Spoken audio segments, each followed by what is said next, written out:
What's up, everybody? It's the homie Truth Teller, the Street Reporter. Today I got a powerful interview with the homie Oblock Hood. I was lucky enough to get an opportunity to speak with him. You know, a few of my videos and irritated him, but he was lucky enough. I mean, I was lucky enough, and he was nice enough to give me an opportunity to speak with him. Now, for the people who want to know what's going on, you'll let them know exactly what's your name and where you're from, because I heard you're not really rocking with the hood no more. Well, man, my name is Jamal. That's my actual name, but I do go, you know, a lot of people do still call me Hood. You know, that was the name the nickname I was given on the block, and a lot of people still do call me Hood, but it's a gray area. And I mean, I feel like on the YouTube and doing this, I do use the name Oblock Hood just to grab people in. So again, you can call me Oblock, not Oblock Hood, but you can refer to me as Hood. And yeah, I am from 64th and King Drive, man. That's 64th and King Drive made me for sure. Most definitely. Now, I kind of want to jump right into it. Everybody that's seen your classic interview with Fuchsia's TV, so we kind of know some of your background. I want to jump right into it, though, to be honest with you. You had an interview that kind of went viral. You know, in the interview, you kind of insinuated that King Von did some things to K.I. BossTrell. Now, I want to know from you, Hood, as time done passed, a few months done passed, any regrets for that interview?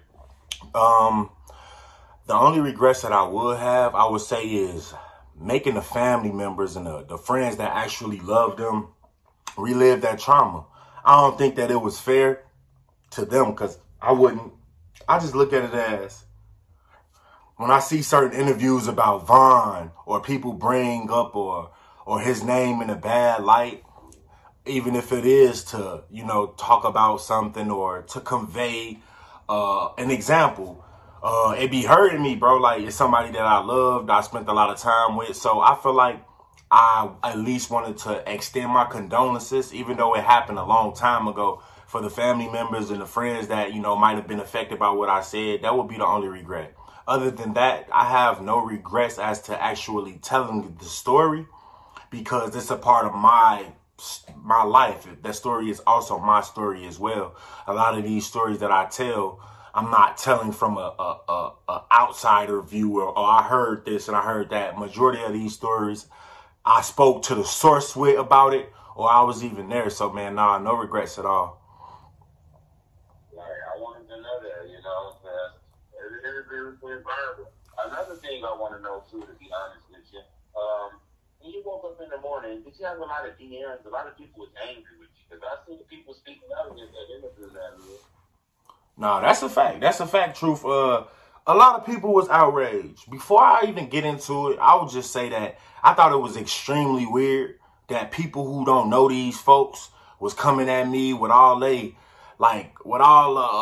anger that they have built up inside. It's like, y'all be fans, man. Take these interviews with a grain of salt, but understand that, like, we don't know y'all, man. Y'all getting overly riled up about our lifestyle makes y'all look kind of foolish. So, but I did receive a lot of death threats, Truth. A quick story I'll tell is, before the interviews dropped, I ain't have no weapons, no guns, no nothing. I kind of wanted to leave that part of me where it was. But, man, after the interview, I kept getting all these death threats, all these crazy people saying, oh, you gonna die, and they speaking life, death into my life. And, man, it kind of did mess with my mind a little bit, my spirit. So, man, I quickly went to go grab me 2 straps, quick. Like, ain't nobody finna play with me. Right.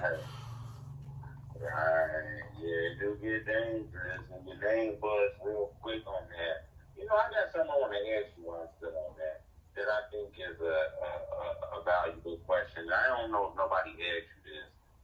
You spoke on a lot of early stories about the O. I wanted to know, because, you know, LilDurk plays a big part of what's going on in the drill culture right now. Where did he come in at Oblock? Well, where did he come in at an Oblock? Man, you'd be lucky to see Durk on Oblock.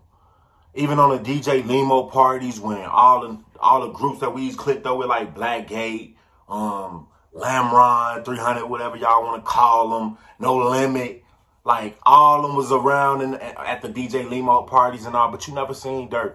I probably could remember seeing Durk like two times. just while all of this stuff was coming up. And I just want to say, because a lot of y'all don't even understand, Dirk know a lot of the guys from the building. I think it was 220 building. It was right there on 63rd. The building got tore down. After they tore the building down, a lot of people kind of just scattered everywhere. Y'all know about the Cabrini Greens and all that. Like when they tore the Cabrini Greens down, people just scattered everywhere, right? It was the same situation with the 220 building. So Dirk know a lot of the guys solely from the 220 building and the relationships like that. But doing my job, I'm not telling y'all this from a standpoint of somebody who wasn't around. I'm 26 years old, so I'm not too far behind Dirk in age, but I was on Oblock since 8 years old, bro. 8 years old, and then I ended up leaving Oblock when I got a scholarship to go to college at 19. So you did get a scholarship. That is true. Oh yeah, I had plenty of scholarships. Yeah, for sure. Oh, that's dope too. It was to go play football, right? Yeah, they were football scholarships. Yep. Right. I seen that on the internet too. Another thing I want to ask you while we on the LilDurk topic, that I think is a tough question. I got a tough question I'm gonna ask you, and I think this is like a line straddler, but I think you is the perfect person to ask this. And I wasn't gonna ask this at first, but I do want to ask this, and I'm gonna ask you without being police, but I am gonna ask you. The 1 year anniversary recently passed of King Von passing. The trial coming up soon. In your opinion, was that self-defense or was that like some messy shit that happened?